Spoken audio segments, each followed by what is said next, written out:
शासकीय मालकीच्या जागेला लागून असलेली जवळपास 700 एकर जमीन अधिग्रहित करून आणि त्या ठिकाणी डेव्हलपमेंट करावी अशा पद्धतीची मंजुरी आदेश आता MIDCच्या विभागाकडून आपल्याला प्राप्त झालेली आहे।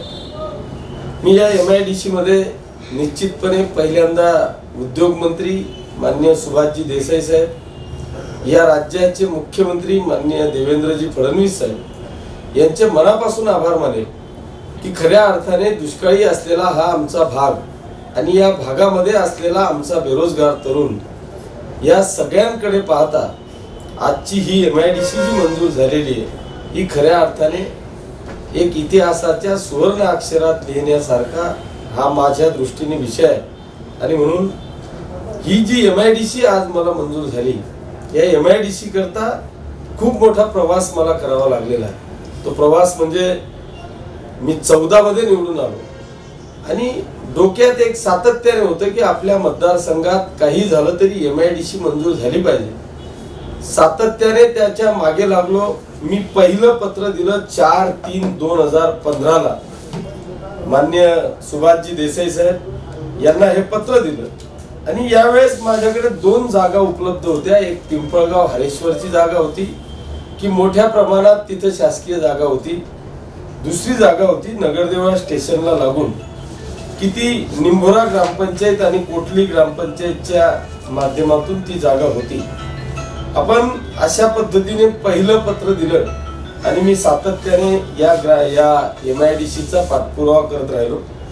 याच्या बरोबरच पुन्हा 15 नंतर आपण 16 मध्ये पत्र दिलं, 17 मध्ये पत्र दिलं, अनेक मिटिंगा घेतल्या आणि त्याची ही एवढी मोठी फाईल या ठिकाणी आहे।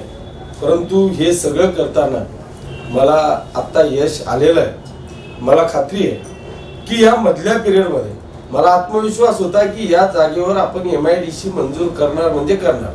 हा आत्मविश्वास असल्यामुळे मी मधल्या पिरियड मध्ये जी व्यवस्था त्या ठिकाणी केली ती अशी केली आहे की एक तर नगरदेवळाच्या लागून रेल्वे स्टेशन आहे, बाजूला आता नॅशनल हायवेचं काम चालू आहे आणि तिथूनच आपण एक या मुख्यमंत्री ग्राम सडक योजनेच्या माध्यमातून जो रस्ता घेतलेला आहे तो तिथून डायरेक्ट कनाशीला म्हणजे नगरदेवळाहून त्या सगळ्या याच्यातून कनाशीला जाणारा मोठा जवळपास 4 कोटी रुपयाचा रस्ता आपण त्या ठिकाणी मंजूर करून आणि त्याची कामाची सुरुवात केलेली आहे। त्याचबरोबर त्याच्याच बाजूला कोटलीला की जी गेल्या अनेक वर्षापासून प्रतीक्षेत होते, मागणी मागत होते, ते म्हणजे 132 kVAचं सबस्टेशन त्या भडगाव तालुक्यासाठी नव्हतं। आज तिथे 132चं सबस्टेशन झालं। म्हणजे वीज, रस्ता, रेल्वे आणि पाणी ह्या ज्या 4 गोष्टींची आवश्यकता या MIDC साठी असते, त्या 4ही गोष्टींची उपलब्धता आपण ही MIDC मंजूर व्हायच्या आधी त्या ठिकाणी करून ठेवली आणि आज MIDC मंजूर झालेली आहे। परवाच या जिल्ह्याचे जिल्हाधिकारी डॉक्टर ढाकणे साहेब यांना याचं पत्र प्राप्त झालेलं आहे आणि आता भूसंपादन अधिकारी म्हणून मला वाटतं की आपल्या उपविभागीय अधिकारी कचरे साहेब यांची नियुक्ती या MIDCच्या भूसंपादन अधिकारी म्हणून या ठिकाणी करण्यात आलेली आहे असं मला आता समजलेलं आहे। त्याच्यामुळे भूसंपादन अधिकारी नेमणूक झाल्याबरोबर आता ही जी जमीन आहे या जमिनीची भूसंपादनाची प्रक्रिया या ठिकाणी चालू होणार आहे। ही भूसंपादनाची प्रक्रिया चालू झाल्यानंतर खऱ्या अर्थाने त्या MIDCचा जेवढाही एरिया तो कव्हर केला जाईल त्या एरियामध्ये आता डेव्हलपमेंटला सुरुवात होईल। मग त्याच्यात रस्ते आहेत, ड्रेनेज आहेत, लाईट आहे, या सगळ्या सुविधा झाल्यानंतर माझ्या मनातला मानस असा आहे की याच्यामुळे नुसत्याच बेरोजगारांची बेरोजगारी खतम करणे हा विषय माझ्या डोक्यात नाही। यांना निश्चितपणे रोजगार मिळायलाच पाहिजे यातही कुठल्या प्रकारे शंका नाही। परंतु याच्या बरोबरच आपल्याला या देशातले आणि राज्यातले काही जे मोठे उद्योग आहेत याच्यातले काही 4-5 उद्योग आपल्याला या इंडस्ट्रीमध्ये या MIDC मध्ये आणता येतील का?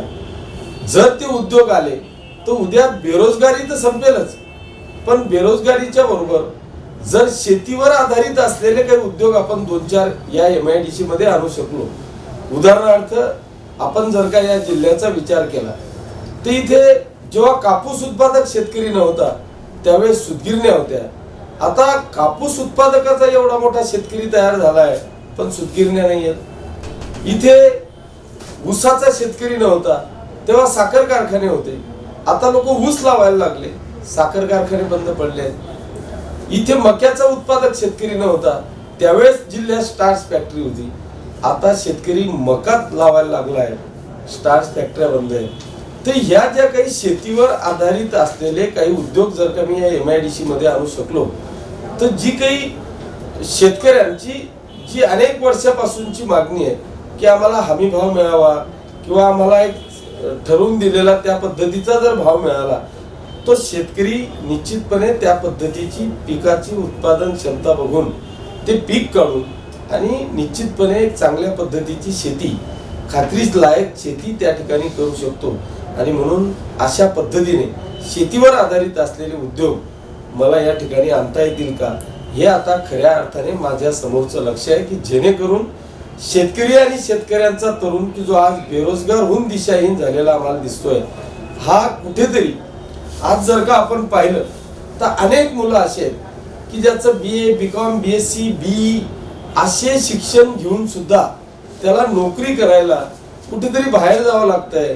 औरंगाबाद जावं लागतं, नाशिक जावं लागतं, मुंबई पुणे सारख्या सिटीमध्ये त्याला जावं लागतं.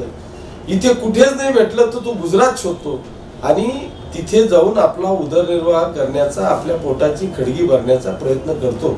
आणि म्हणून माझा प्रयत्न असा आहे की भविष्यात ही MIDC झाल्यानंतर किमान माझ्या मतदारसंघातला एकही शिक्षित तरुण हा बेरोजगार म्हणून मतदारसंघ सोडून कसा बाहेर जाणार नाही याची पूर्णपणे तयारी या MIDCच्या माध्यमातून आता मी येणाऱ्या काही दिवसामध्ये करणार आहे. आणि म्हणून इतिहासाचा हा सुवर्ण अक्षरात लिहिणारा क्षण आहेच, पण तो माझ्याकरता सुद्धा आहे की मी अनेक कामं, मी 700-800 कोटी रुपये या मतदारसंघामध्ये आणू शकलो याचा निश्चितपणे आनंद आहेच.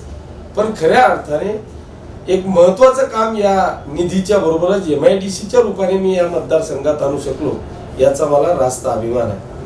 काही अनेकदा आमच्या काही मीटिंग्स झाल्या, काही किंवा कुठे एकत्रित येण्याचा आमचा योगायोग झाला आणि त्यावेळेस मला विरोधकांकडून सारखं विचारलं जायचं की MIDCचं काय झालं. पण आज खऱ्या अर्थाने त्यांना सुद्धा हा एक माझा संदेश आहे की जी तुमच्यासह सगळ्या मतदारसंघाची अपेक्षा होती की MIDC यायला पाहिजे किंवा MIDCचं काय झालं हा जो प्रश्न समोरच्यांकडून यायचा, आता त्यांना सुद्धा ही आनंदाची बातमी माझ्याकडून मी देऊ इच्छितो की आता MIDC ही मंजूर झालेली आहे. त्याच्यामुळे तुमचा जो काही प्रश्न होता तो प्रश्न आता संपलेला आहे आणि म्हणून एक चांगलं काम या MIDCच्या माध्यमातून आपण या ठिकाणी आणू शकलो याचा मला रास्त अभिमान आहे. धन्यवाद. जय हिंद, जय महाराष्ट्र.